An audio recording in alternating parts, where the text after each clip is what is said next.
দীর্ঘদিন ধরে দাবি জানিয়েও হয়নি পাকা রাস্তা। অবশেষে গ্রামে মহিলা ও পুরুষেরা নামলো রাস্তা মেরামতের কাজে। বামনগোলা ব্লকের পাকুয়াহাট গ্রাম পঞ্চায়েতের শীষকুড়ি বাহাদুরপুর এলাকায় বহুদিন ধরে কাঁচা রাস্তায় যাতায়াতের সমস্যায় গ্রামবাসীরা। সামান্য বৃষ্টি হলে হেঁটেও যাতায়াত করা যায় না বলে অভিযোগ। এমনই দুর্ভোগে ক্ষোভ উগরে দিলেন গ্রামের বাসিন্দারা। পাকা রাস্তার দাবি জানিয়ে রাস্তায় দাঁড়িয়ে বিক্ষোভে ফেটে পড়ে এলাকাবাসী। খবর পেয়ে পাকুয়াহাট গ্রাম পঞ্চায়েত ওই এলাকার সদস্য সুজনশীল এলাকায় ছুটে আসেন। তিনি এলাকাবাসীকে বোঝানোর চেষ্টা করলেও তার কথা শুনতে নারাজ। যদিও ওই গ্রাম পঞ্চায়েত তৃণমূল কংগ্রেসের অধীনে রয়েছে, এ বিষয়ে পঞ্চায়েত সদস্যকে সংবাদ মাধ্যম প্রশ্নের ক্যামেরার সামনে কোনো উত্তর দিতে চায়নি। শীষকুড়ি বাহাদুরপুরের বাসিন্দাদের অভিযোগ করে বলেন, প্রায় 40 বছর ধরে প্রায় 3 কিলোমিটার এই কাঁচা রাস্তা দিয়ে চলাচল করতে হচ্ছে। নেতারা ভোটের সময় আসে, রাস্তা হবে বলে প্রতিশ্রুতি দিয়ে চলে যায়। ভোট হওয়ার পরে আর দেখা মেলে না তাদের। আমরা ছিটমহলের মতো পড়ে রয়েছি। অল্প বৃষ্টি হলেই কোনো রোগী নিয়ে যেতে গাড়ি বা অ্যাম্বুলেন্স এই রাস্তায় আসতে চায় না। তারা বলে গাড়ি নিয়ে যাওয়া যাবে না, রাস্তা খারাপ। সেই পরিস্থিতিতে রোগীকে কোলে করে বা সাইকেলে করে নিয়ে যেতে হয়। সরকারি বিভিন্ন দপ্তর থেকে শুরু করে দিদিকে বলতে ফোন করেও কোনো কাজ হয়নি। যদিও এই বিষয়ে জেলা পরিষদের সদস্য তথা তৃণমূলের ব্লক সভাপতি অশোক সরকারের কথায় রাস্তার পরিস্থিতি খারাপ হয়েছে তিনি স্বীকার করে নেন। এই রাস্তার 250 থেকে 300 মিটার রাস্তা ইতিমধ্যেই টেন্ডার কমপ্লিট হয়ে রয়েছে, খুব শীঘ্রই কাজ শুরু হবে। বাকি রাস্তার BCW থেকে বিল পাস করা হয়েছে, সেই কাজটাও খুব শীঘ্রই চালু হবে।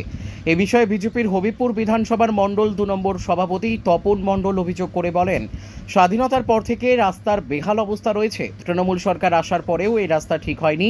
এই সরকার কাটমানি খেতে ব্যস্ত। উন্নয়ন আর কি হবে? সাধারণ মানুষের টাকাকে লুট করছে। ব্যুরো রিপোর্ট, আমাদের টিভি। আমার রাস্তা খারাপ, খুব রাস্তা হচ্ছে না। অনেকদিন থাকা রাস্তা হয় না, কত কষ্ট হয় ডেলিভারি নিগাইতে। এমনি আমাদের এই বাচ্চা কাচ্চারা স্কুলে যাওয়া, তারপর প্রাইভেট কোথায় যায় তখন খুব অসুবিধা হয়। কাদা, গোটাই রাস্তা কাদা। টোটো উঠতে তারপরে দুজনা তেঁতুলরা যায়, ভর্তি হয়ে গেছে। যে অবস্থা আপনার সমস্যা, গাড়ি যায় না, নিজে হাঁটতে পারি না, কাদা গোটাই রাস্তা। ঢুকছে না। হ্যাঁ, কালকেই তো আমার মেয়েটা নিয়ে গেলাম। আমার মেয়ে ডেলিভারি আছে, হাঁটতে পারে না, সারা রাত ঘুমাইতে পারে না। যাবে না, বলছে যাবো না, রাস্তা খারাপ, যাওয়া যাবে না। কত কষ্ট করে কালকে নিয়ে গেলাম। পঞ্চায়েতের প্রধান বা মেম্বার পঞ্চায়েত তো শুনেই না, কই পঞ্চায়েত বলছে যে হবে, রাস্তা হয় না। 2-3 বছর পার হয়ে গেল, রাস্তাই হচ্ছে না। প্রশাসনকে জানিয়েছেন? হ্যাঁ, কি বলছে তারা? তারা বলছে হবে। হ্যাঁ, হবে হয় না, কিন্তু হচ্ছে না। এখন কি চাইছেন? এখন আমরা রাস্তা চাইছি। আপনার নাম? আমার নাম সবিতা রায়। এটা কোন এলাকা? এটা জায়গার নাম কি? শীষকুড়ি বাহাদুরপুর। এই রাস্তা মোটামুটি আমার বাপ ঠাকুরদার আমলকার রাস্তা। পাকুয়া লাগোয়া এখান দিয়ে BSF রোড আছে, যেটা মানে BSF রোডে উঠতে হবে। এখান থেকে 5 কিলোমিটার দূরে BSF।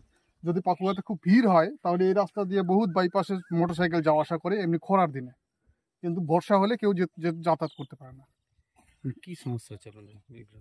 সমস্যার রাস্তা খারাপ হলে যা সমস্যা হয়, ঠিক মতো আমরা পাকুয়া আমাদের দরকার আছে, যারা কাজ করি পাকুয়াতে দিন মজুরিরা যেতে পারি না দিন মানে কাজ করতে। অ্যাম্বুলেন্স আসতে চায় না, এমনি যে সরকারি গাড়ি তাও আসে না। MLA কে জানানো হয়েছে, আমাদের যে জুয়েল মুর্মু আছে তাকেও জানানো হয়েছে, উনি কোনো কথা বলছেন না রাস্তার ব্যাপারে। আমাদের এই যে আছে জেলা পরিষদের ইয়েকে জানানো হয়েছে, যে লোক আছে আগে যিনি ছিলেন উৎপল সরকার, তাকেও জানানো হয়েছে, সেও মানে পাত্তা দিচ্ছে না। তখন আমরা ওই জন্য নিজেরাই মেরামত করার জন্য লেগে গেছি, যে আমরা নিজেরা মেরামত করে নিজেরাই চলবো, আমরা ছিটমহলের মতো থাকবো এখানে, ব্যাস। আমরা সরকারের পক্ষ থেকে মানে বলে ক্লান্ত হয়ে গেছি। ছিটমহল মনে করছেন কেন আপনারা নিজেদের? ওই তো নিজেকে ছিটমহল মনে করছি। আমাদের এখানে রাস্তা বহুত পুরাতন, সেটা তো বললামই, বহুত পুরাতন রাস্তা। এই ব্যাপারে মানে অনেক পদক্ষেপ নিচ্ছে না সরকার। কোথায় কোথায় জানিয়েছেন আপনারা? আমরা দিদিকে বলো নাম্বারে ফোন করেছি গত মে মাসে, ওনাদের আজও ফোন করা হলো। কাজ শুরু করার আগে আমরা ফোন করলাম দিদিকে বলো নাম্বারে। উনি বলছেন যে আপনাদের প্রবলেম জানানো হয়েছে, সংশ্লিষ্ট দপ্তরে আমাকে একটা ওয়েবসাইটের নাম্বার দিল, সেখানে চেক করতে বললো। কিন্তু আমি যা চেক করলাম তাতে 2 বছর আগেও যা ছিল এখনো সেই অবস্থায় জেলা পরিষদে আমাদের কাজটা আটকে আছে। তারা কি বলছে এই জেলা পরিষদের কাছে মানে খোঁজ নিচ্ছে আমাদের মেম্বার কি বলছে? মেম্বার বলছে হবে হচ্ছে। গত 4 মাস আগে জিজ্ঞাসা করলাম, বলছে জুন মাস থেকে শুরু হবে, মে মাস থেকে শুরু হবে। মে জুন, এখন তো বর্ষা, সামনে বর্ষা। আমাদের লোকাল প্রতিনিধিরা মানে কি বিষয় কি বলছে এই রাস্তা বিষয়ে কি বলছে? ওই তো হবে হচ্ছে এই ব্যাপার। হবে হচ্ছে বলে আজকে 3 বছর হয়ে গেল। নতুন পঞ্চায়েত করেছি আমরা, টিএমসির পঞ্চায়েত আমাদের, সুজন কুমার শীল। উনিও পাকুয়া আমাদের এখানে স্কুল টিচার, এখানকার প্রাইমারি স্কুলের টিচার। ওনারাও ঠিক মতো 3 জন স্কুল টিচার আছে, ঠিক মতো আসতে পারে না স্কুলে। আমাদের বাচ্চারা পড়াশোনা করতে পারে না। আইসিএসসি ম্যাডামরাও ঠিক মতো আসতে পারে না। বৃষ্টি বাদলা হলে কোনো গল্পই হবে না আমাদের সঙ্গে যোগাযোগ করে। কি চাইছেন আপনি? হয় কংক্রিট, নয়তো পিচ রাস্তা চাইছেন? রাস্তা একটা এই যাতায়াতের ব্যবস্থা চাইছি আমরা পাকা। কতগুলো পরিবার রয়েছে এখানে? এখানে প্রায় 300 ঘর রয়েছে। আমরা 300 ঘর তো রয়েছে। আমাদের এই যে রাস্তা মানে শর্টকাটে পাকুয়া ঢোকা যায়, দাল্লা, পার্বতীডাঙ্গা, আরাগাছি, হ্যাঁ, এই সমস্ত আমাদের যে বর্ডার সাইডটা আছে, সমস্ত মোটর বাইক এই রাস্তা দিয়ে ওভার হয়। আপনার নাম? মিন্টু রায়, এলাকার বাসিন্দা। এলাকার বাসিন্দা। আমি এখানকার আছি। আমি বামনগোলা ব্লকের জেলা পরিষদ মেম্বার, মালদা জেলা 2 নম্বর আসনে। এবার জেলা পরিষদ মেম্বার হিসাবে দায়িত্ববর্তাই, এবং দায়িত্ববর্তার সাথে সাথে মির্জাপুর যে রাস্তা 3 কিলোমিটার যে রাস্তার কথা বলছেন, সত্যি আমার জানা আছে রাস্তাটা খারাপ। কিন্তু এই রাস্তা জেলা পরিষদের মেম্বার হওয়ার পর প্রায় 250 থেকে 300 কিলোমিটার অলরেডি টেন্ডার হয়েছে। 250 থেকে 300 মিটার অলরেডি টেন্ডার হয়ে গেছে, হয়তো খুব তাড়াতাড়ি কাজ হবে।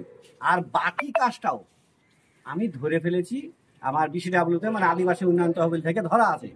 এবার হয়তো খুব তাড়াতাড়ি হবে। আমরা জেলা পরিষদে জিতার সবে মাত্র 2 বছর হলো, 2 বছর এখনো পূর্ণ হয়নি আমাদের। তাতেই বামনগোলা ব্লকে প্রায় 8 থেকে 10 কোটি টাকা কাজ করলাম। তো আমরা তো জেলা তহবিল থেকে করছি, একদিনে তো গোটা এলাকা কভার করতে পারবো না। আমার 1 নম্বর জেলা পরিষদ, 2 নম্বর জেলা পরিষদ নিয়ে বামনগোলা ব্লক, আমার 1 নম্বরও করতে হয়েছে, 2 নম্বরও করতে হয়েছে। আমরা ধাপে ধাপে টোটাল রাস্তাটাই কমপ্লিট করব। শুধু ওই মির্জাপুর না, আমাদের বামনগোলা ব্লকে দীর্ঘদিন থেকে যারা মেম্বার ছিলেন এতদিন, বিগত দিনে, তারা কোনো কাজ করেননি। আমরা সেই অসমাপ্ত কাজগুলোকে আমরা এই জেলা পঞ্চায়েতের ভোট পাওয়ার পর আমরা অলরেডি ধাপে ধাপে শুরু করেছি। আগামীতে সবগুলো আমরা কভার করব। ঠিক।